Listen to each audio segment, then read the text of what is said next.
Alam mo ba, kapag pinag-usapan ng pagkain sa Pilipinas, madalas ulam agad ang pumapasok sa isip natin. Adobo, sinigang, kare-kare, lechon. Pero may isang bahagi ng handaan na halos lahat inaabangan, ang panghimagas. Sa bawat piyesta, birthday, reunion o kahit simpleng salo-salo, laging may matatamis na pagkain na hindi pwedeng mawala. May malamig, may malagkit, may creamy, at may sobrang tamis na talagang mapapangiti ka sa unang subo pa lang. Napakaraming Filipino desserts na kilala at minamahal hindi lang sa Pilipinas, kundi pati sa iba't ibang bansa. At ang ilan dito, siguradong matagal mo nang natitikman, pero hindi mo pa alam na kabilang pala sa pinakapaborito ng karamihan. Sa video na ito, aalamin natin ang top 12 pinakamasarap na desserts sa Pilipinas. Mga panghimagas na hindi kumpleto ang anumang handaan kapag wala sila. Pero bago yan, huwag kalimutang mag-like, mag-comment at mag-subscribe para sa mas marami pang masasarap at interesting content na katulad nito. Handa ka na ba? Simulan na natin. Top 12. Mango Graham. Ang Mango Graham ay isa sa pinakapopular na no-bake desserts sa Pilipinas na gawa sa layers ng graham crackers, cream at hinog na mangga. Kilala ito sa kombinasyon ng creamy, matamis at bahagyang maasim na lasa na sobrang refreshing lalo na kapag malamig. Madali itong gawin kaya madalas itong handa sa birthdays, Christmas at kahit simpleng salo-salo. Dahil simple lang ang ingredients pero napakasarap ng resulta, naging paborito ito ng maraming pamilyang Pilipino. Alam mo ba? Sumikat ng husto ang Mango Graham dahil hindi nito kailangang i-bake, kaya isa ito sa unang desserts na natututunang gawin ng maraming kabataan sa Pilipinas.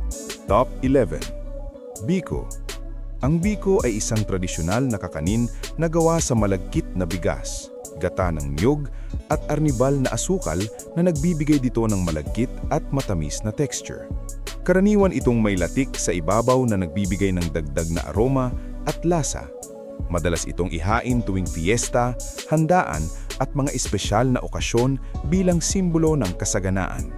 Ang rich at creamy na lasa nito ang dahilan kung bakit nananatili itong isa sa pinakapaboritong kakanin ng mga Pilipino.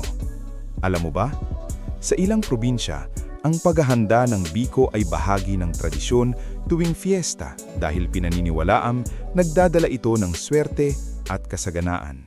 Top 10. Cassava Cake. Ang cassava cake ay isang klasikong Pinoy dessert na gawa sa ginadgad na kamoting kahoy, gata, condensed milk at itlog na nagbibigay dito ng malambot at creamy na texture. Madalas itong may custard topping na lalong nagpapasarap sa bawat kagat. Kilala ito sa kakaibang kombinasyon ng chewy at creamy na pakiramdam sa bibig. Dahil sa natural na tamis ng cassava, hindi ito nakakasawang kainin kahit paulit-ulit. Alam mo ba? Ang cassava ay matagal ng pangunahing sangkap sa maraming kakanin sa Pilipinas dahil madali itong itanim at tumubo kahit sa iba't ibang klima. Top 9. Ice cream. Ang ice cream ay isa sa pinakapaboritong panghimagas ng mga Pilipino, lalo na sa mainit na panahon. Bagamat internasyonal ang dessert na ito, naging kakaiba ang bersyon sa Pilipinas dahil sa mga lokal na flavors tulad ng ube, mango, makapuno, at cheese. Creamy, malamig, at matamis. Agad nitong pinapawi ang init at nagbibigay ng instant na saya sa bawat scoop. Madalas itong ihain sa parties, family gatherings, at kahit simpleng dessert pagkatapos kumain. Alam mo ba, ang ube ice cream ay isa sa mga Pinoy flavors na naging popular na rin sa ibang bansa at kinikilala bilang isa sa mga pinaka-unique na ice cream flavors sa mundo. Top 8. Maha Blanca. Ang Maha Blanca ay isang kilalang Pinoy dessert na gawa sa gata ng niyog, cornstarch, asukal, at kadalasang may mais na nagbibigay ng kakaibang texture at lasa. Kilala ito sa creamy at bahagyang gelatin-like na consistency na napakasarap kainin kapag malamig. Madalas itong makikita sa mga handaan, piyesta at mga family gatherings dahil madaling ihanda at kayang pakainin ang maraming tao. Ang kombinasyon ng tamis at coconut flavor ang dahilan kung bakit patuloy itong minamahal ng maraming Pilipino. Alam mo ba, tinatawag ding coconut pudding ang maha blanca at isa ito sa pinakaunang kakanin na natutunang gawin sa maraming tahanan dahil simple lang ang mga sangkap nito. Top 7. Ginataang bilo-bilo. Ang ginataang bilo-bilo ay isang mainit at comforting na panghimagas na gawa sa maliliit na malagkit na bola, gata ng niyog, saging, kamote at minsan ay langka. Kilala ito sa creamy, malinamnam at natural na matamis na lasa mula sa mga sangkap nito. Madalas itong kainin tuwing tag-ulan o malamig na panahon dahil nagbibigay ito ng init at busog na pakiramdam. Isa rin ito sa mga dessert na nagbibigay ng nostalgic na alaala ng lutong bahay. Alam mo ba? Sa iba't ibang probinsya, may kanya-kanyang bersyon ng ginataang bilo-bilo. May dagdag na mais, saba, o iba pang root crops depende sa lokal na tradisyon. Top 6. Fruit salad. Ang fruit salad ay isa sa pinakasikat na panghimaga sa Pilipinas, lalo na tuwing Pasko at New Year. Karaniwan itong gawa sa halo-halong prutas, cream, condensed milk at keso na nagbibigay ng creamy at refreshing na lasa. Dahil malamig itong ihain, perpekto ito bilang panghimagas matapos ang mabibigat na handaan. Madali rin itong ihanda kaya halos bawat pamilya ay may sariling recipe at estilo ng paggawa nito. Alam mo ba, sa Pilipinas, naging tradisyon na ang fruit salad bilang holiday dessert, kaya bihirang mawala ito sa mga handaan tuwing Kapaskuhan. Top 5. Yema Cake. Ang yema cake ay isang paboritong Pinoy cake na may malambot na chiffon base at makapal na yema frosting na gawa sa itlog, gatas at asukal. Kilala ito sa sobrang creamy at matamis na lasa na talagang bagay sa mahilig sa matatamis na desserts. Madalas itong ihain sa birthdays, celebrations at pasalubong mula sa iba't ibang probinsya. Ang kakaibang yema topping ito ang nagbibigay ng signature taste na madaling makilala. Alam mo ba, sumikat ang yema cake sa ilang probinsya sa Visayas at Mindanao bago ito naging popular sa buong bansa bilang isa sa paboritong celebration cakes ng mga Pilipino. Nag-e-enjoy ba kayo sa ating dessert countdown so far, mga kabida? May panghimagas ba dito na paborito nyo na? O baka naman may nakita kayong gusto nyong tikman pagkatapos ng video na ito? I-comment nyo na sa baba kung alin ang pinaka-favorite ninyo o kung may iba pa kayong paboritong Pinoy dessert na dapat mapasama sa susunod nating ranking.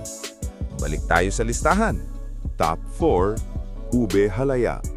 Ang ube halaya ay isang klasikong Pinoy dessert na gawa sa nilagang ube, gatas, mantikilya at asukal na niluluto hanggang maging makapal at creamy.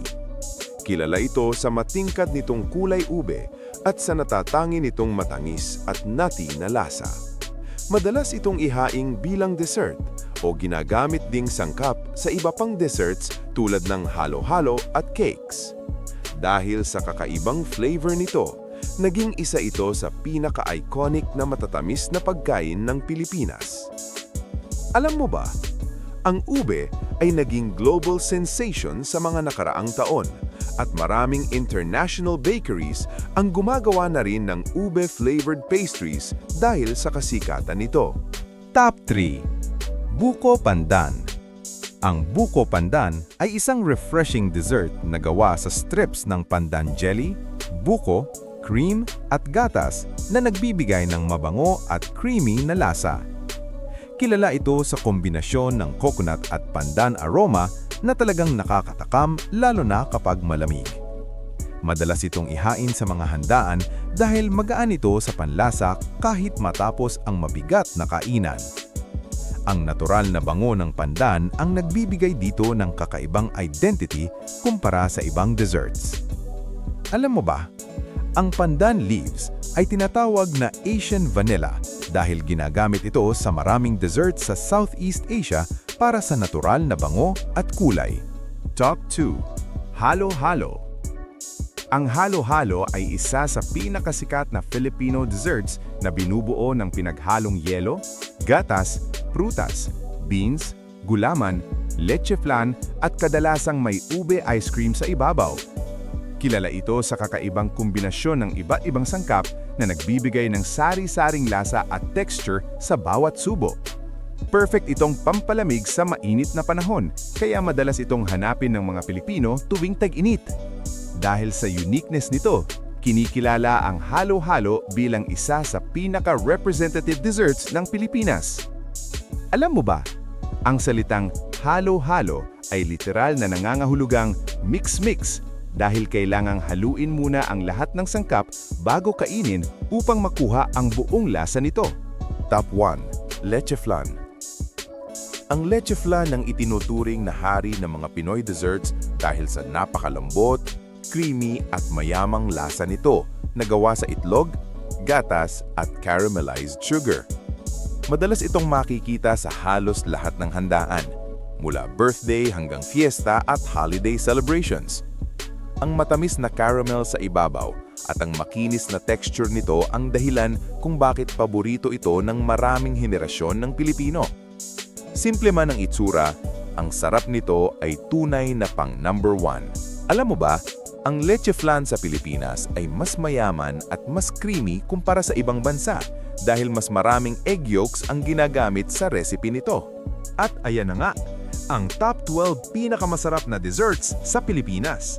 Mga panghimagas na hindi lang basta matatamis, kundi parte na ng bawat handaan, selebrasyon at alaala ng bawat pamilyang Pilipino. Ikaw, kabida, alin sa mga desserts na ito ang hindi pwedeng mawala sa handaan ninyo? May ranking ka ba na iba sa listahan natin?